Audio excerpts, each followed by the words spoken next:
Assalamualaikum warahmatullahi wabarakatuh. Selamat pagi anak-anakku sekalian.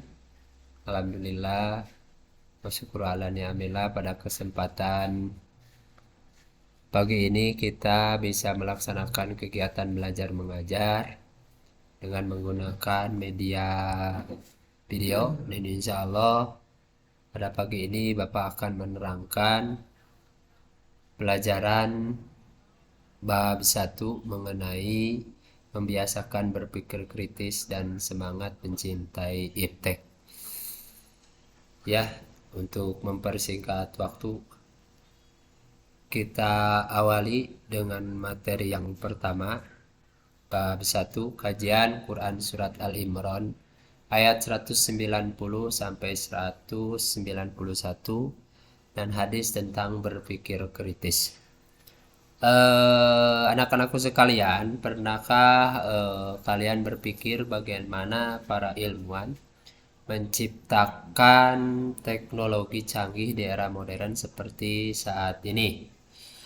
Coba kalian bayangkan, apakah alat-alat teknologi seperti halnya handphone, laptop, dan internet berdampak baik bagi kehidupan manusia atau berdampak buruk? Itu mungkin yang harus kita pikirkan.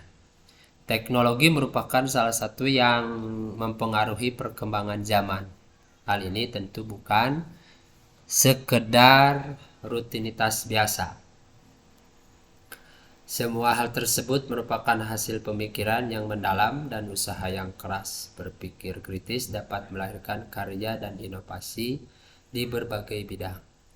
Untuk lebih jelasnya lagi terkait perilaku berpikir kritis dan semangat mencintai iptek serta ayat-ayat Al-Quran hadis yang membahasnya, mari kita simak penjelasan sebagai berikut. Di sini adalah tampilan suratnya, yaitu surat Al-Imran ayat 190 sampai 191. Mungkin Bapak akan ilustrasikan dulu sebelum Bapak membaca surat ini. Perhatikan semuanya dan dengarkan. Pernahkah kamu memperhatikan pergantian siang dan malam? Itu harus jadi bahan pikiran kita. Atau bagaimana makhluk hidup tumbuh dan berkembang? Mungkin di benak pikiran kalian sudah terbayang. Kita perjelas lagi. Jika ya, apa yang dapat kamu simpulkan dan semua proses tersebut? Apakah ada sesuatu yang membuatmu takjub dan menarik? Semua proses yang terjadi di alam semesta ini tentulah ada yang menciptakan dan menjalankannya. Kita tentu telah mengenal kursi, meja, papan tulis, pulpen, hingga pakaian yang kita pakai. Mungkin siapa yang membuat pulpen, siapa yang membuat kursi, dan siapa yang membuat meja atau papan tulis. Semua yang disebutkan tadi tentu ada yang menciptakannya. Mungkin perkiraan kalian sudah tahu siapa, yaitu Allah Subhanahu wa Ta'ala. Begitupun dengan penciptaan langit dan bumi beserta segala isinya. Tentulah ada yang menciptakannya. Kemudian tentulah ada tujuan penciptaan makhluk dan alam semesta, dan segala proses yang tadi pada makhluk-makhluk tersebut mengandung hikmah dan ilmu pengetahuan yang sangat luar biasa. Oleh karena itu Allah memerintahkan kita pada umatnya agar bisa mendapatkan ilmu pengetahuan dan teknologi tersebut dengan cara berpikir kritis. Ini kita sangkut pautkan dengan ayat ini. Contohnya Bapak bacakan, coba perhatikan dan simak. Harus benar membacanya, jangan salah. Bapak baca ya. A'udzubillahi minasyaitonirrajim. Bismillahirrahmanirrahim. Inna fi khalqis samawati wal ardi wa ikhtilafil laili wan nahari la ayatin li ulil albab alladzina yadhkuruna Allaha qiyaman wa qu'udan wa 'ala junubihim wa yatafakkaruna fi khalqis samawati wal ardi rabbana ma khalaqta hadza batila subhana faqina adzabannar. ini. Tapi sebelum Bapak akan membahas, mungkin kalian sudah paham tentang ilmu tajwidnya, ada yang belum. Simak, kalian pahami, nanti kita akan memperdalam kajian tajwidnya yang berkenai dengan surat Al-Imran ayat 190 sampai 191. Tapi Bapak di sini akan menerjemahkan dulu tadi ayat yang sudah Bapak bacakan, yang bunyinya Bismillahirrahmanirrahim, inna fi khalqis samawati wal ardi wa ikhtilafil laili wan nahari la ayatil ulil albab. Artinya, sesungguhnya dalam penciptaan langit dan bumi serta pergantian malam dan siang terdapat tanda-tanda kebesaran Allah bagi orang-orang yang berakal. Siapa itu orang-orang yang berakal? Alladzina yadhkurunallaha qiyaman wa qu'udan wa 'ala junubihim wa yatafakkaruna fi khalqis samawati wal ard. Rabbana ma khalaqta hadza batila subhanaka faqina adzabannar.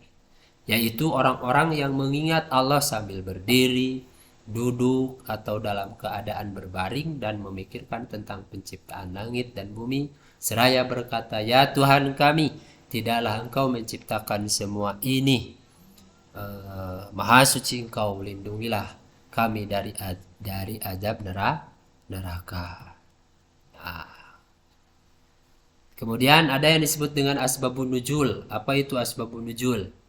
Asbabun nuzul itu sebab-sebab turunnya ayat. Contoh, ketika pada zaman sahabat, minuman keras itu, khamar, itu dihalalkan. Nah, pada suatu ketika para sahabat melaksanakan sholat dan ada yang menjadi imam.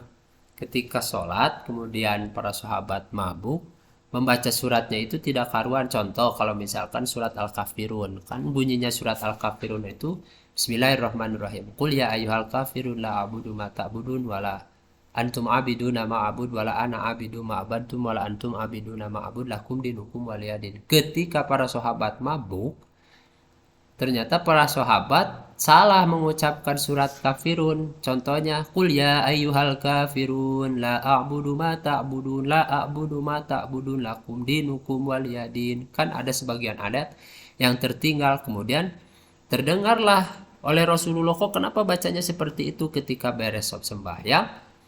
Ternyata para sahabat minum dulu arak, minuman yang sudah ditimbun. Itu dari perasan air anggur ditimbun lalu diminum.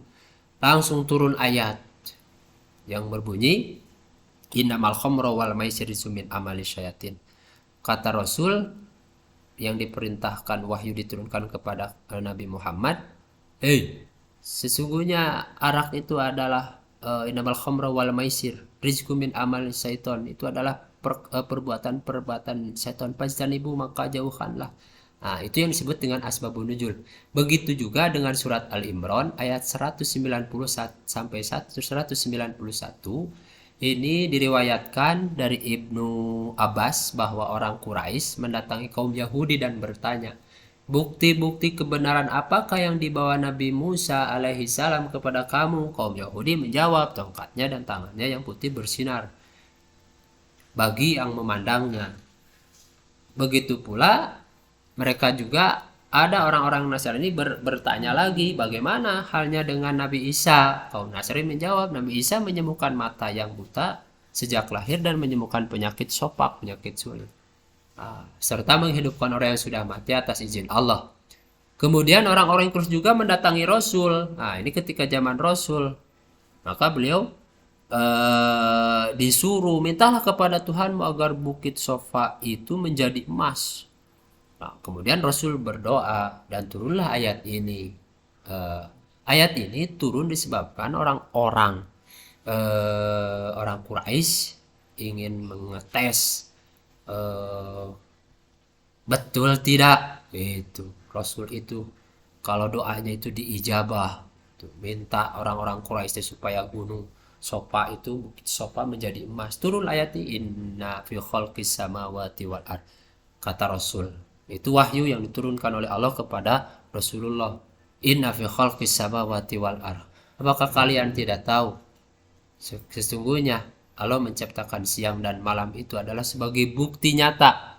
Itu namanya juga orang-orang Quraisy, orang-orang bangsa Arab, orang-orang jahiliyah. Jahiliyah itu sebenarnya jahiliyah dari pemikiran atau keimanannya. Kalau zaman dahulu orang-orang Arab itu, orang jahiliyah pinter-pinter, bisa buat patung dan lain sebagainya, tapi bodohnya itu bodoh tentang keimanan, meyakini ketuhanan kepada Allah.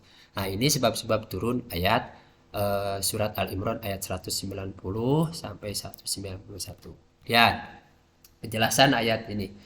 Quran surat Al-Imran ayat 191 digambarkan tentang karakteristik ulil albab. Tadi disebutkan ulil albab itu alladzina yadhkurunallaha qiyaman wa qu'udan, yaitu mereka yang senantiasa memperbanyak zikir, selalu menggunakan akalnya untuk berpikir, baik dalam kondisi berdiri, duduk maupun berbaring, serta rajin merenungkan penciptaan Allah semesta yang kemudian membawanya pada pemahaman bahwa Allah Subhanahu wa taala menciptakan alam bukan sebagai suatu kesia-siaan. Selain itu dijelaskan juga adanya ajakan umat manusia untuk berpikir merenungi tentang ciptaan langit dan bumi. Itu orang-orang yang disebut dengan ulil albab, selalu berpikir tafakur. Kan ada di beberapa ayat juga diterangkan, yang kalau nggak salah surat Al-Baqarah menerangkan tentang penciptaan manusia gitu. Di dalam surat Al-Baqarah, wa id qala rabbuka lil malaikati inni ja'ilun fil ardi khalifah qalu ataj'alu fiha may yufsidu fiha. Ada sebagian malaikat tunjuk rasa, kenapa engkau ya Rob menciptakan manusia sedangkan manusia itu suka membunuh, membuat kerusakan dan sebagainya. Kami sebagai malaikat, ketika engkau memerintah kami untuk sujud, maka kami terus sujud. Kenapa engkau menciptakan manusia? Kata Allah, inni a'lamu ma la ta'lamun. Kalian tidak akan tahu apa yang akan saya perbuat. Ternyata betul, manusia di antara makhluk ciptaan Allah yang paling sempurna itu adalah manusia. Kenapa disebut sempurna? Karena mempunyai otak. Kalau malaikat tidak dikasih, cuman ibadahnya itu, kalau manusia kalau ibadahnya lebih getol daripada malaikat, maka lebih hebat lagi tinimbang makhluk-makhluk yang lain. Ini a'lamu ma la ta'lamun, kata Allah. Ternyata betul. Suatu ketika Allah memberikan eksperimen kepada malaikat, dibikinlah malaikat itu menjadi manusia. Ternyata iya, malaikat tidak bisa menahan hawa nafsunya, membunuh, jinah dan lain sebagainya. Sedangkan hamba kami yang menggunakan akalnya, otaknya, ketika itu jelek, maka jangan dikerjakan. Itu baik, maka kerjakanlah. Maka manusia itu disebut ke manusia yang sempurna. Apa sebabnya? Bisa menggunakan otaknya untuk berpikir. Nah, itu termasuk ulil albab. Paham sampai di sini anak-anakku sekalian? Ya, kita lanjutkan. Isi dan kandungan ayat. Pertama, tanda-tanda kebesaran Allah yang bertebaran di alam raya harus dijadikan sebagai media berpikir oleh Allah Subhanahu wa taala. Jelas, semua yang diciptakan oleh Allah pasti ada manfaatnya. Tidak ada yang tidak ada manfaatnya. Kelelawar hukumnya haram ketika dimakan, tapi ketika menjadi obat bisa jadi halal. Itu sejelek-jeleknya kelelawar pasti ada manfaatnya. Kenapa Allah ciptakan orang yang gemuk dan orang yang kurus? Kenapa Allah ciptakan yang jangkung dan orang yang pendek? Semuanya ada hikmahnya. Tapi kita tidak paham dikarenakan kita tidak termasuk ulil albab, berpikirnya cuma sebatas duniawi, tidak sampai ke ukhrawi. Nah, paham sampai di sini? Kedua, keteraturan pergantian siang dan malam jangan dijadikan sebagai pergantian biasa tanpa ada tujuan dan faedah. Allah menciptakan siang untuk beraktivitas, dan Allah menciptakan malam untuk beristirahat. Dan ada lain dan banyak juga kenapa Allah menciptakan siang dan malam untuk manusia. Itu diantaranya hikmahnya. Kemudian nomor 3, semua tanda kebesaran Allah yang bertebar di alam raya hanya dapat dipahami oleh orang-orang yang memiliki akal sehat dan akal budi. Kalau kita sebagai manusia tidak bisa mempergunakan akal kita, maka kita tidak termasuk orang-orang yang memiliki akal sehat dan akal budi. Yang keempat, ulil albab adalah hamba-hamba Allah yang selalu mengisi setiap waktu untuk mengingat Allah. Di dalam hatinya siang, pagi, malam, sore, dan lain sebagainya.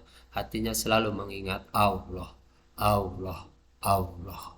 Kalau kita suka tertipu, duit, duit, duit. Kalau tidak punya duit, maka tidak akan hidup. Kalau misalkan kita sehat, maka kita akan bahagia. Banyak yang sehat tidak bahagia. Tapi sebaliknya kalau sakit, kita akan merasa apa? Tidak berdaya hidup ini, padahal kalau Allah memberikan sakit, rasa sakit, mungkin ada hikmahnya di balik sakit itu. Mungkin kalian bisa menjabarkannya. Selanjutnya nomor 5, semua ciptaan Allah memiliki manfaat dan tidak ada satu jenis makhluk pun yang diciptakan tanpa makna dan gunanya. Sudah Bapak sampaikan tadi. Yang nomor 6, ulil albab juga melakukan pemikiran kritis, objektif, dan seimbang terhadap segala sesuatu problematika yang muncul. Yang ketujuh, selalu siap mencoba dan melakukan, artinya siap mengorbankan waktu dan tenaga untuk menyelidiki atau mengembangkan sesuatu. Ya, kita lanjut ke perilaku yang mencerminkan kandungan surat Al-Imran ayat 190 sampai 191. Pertama, berusaha memahami Al-Quran dan hadis dengan baik dan benar, serta kritis dan objektif dalam menghadapi problematika yang ada. Kedua, berusaha bersikap kritis dalam memahami semua fenomena alam sehingga mampu menemukan manfaat, faedah, dan kemaslahatan dari tanda-tanda kebenaran Allah. Ketiga, mengedepankan pikiran yang kritis terhadap problematika yang muncul sehingga tidak menimpa keburukan bagi diri dan pihak lain. Keempat, menggunakan akal pikiran bagi hati dan nafsu secara seimbang, tawazun, profesional, sehingga semua anugerah tersebut membuahkan hasil positif serta bermanfaat. Nomor kelima, mengingat Allah dalam segala kondisi dengan menjalankan perintahnya dan meninggalkan larangannya. Oke, mungkin dicukupkan sekian. Terima kasih. Nanti kita akan lanjut dengan pemaparan yaitu tentang hadis tentang berpikir kritis. Terima kasih. Mohon maaf yang sebesar-besarnya apabila ada kesalahan kata. Akhirul kalam. Assalamualaikum warahmatullahi wabarakatuh.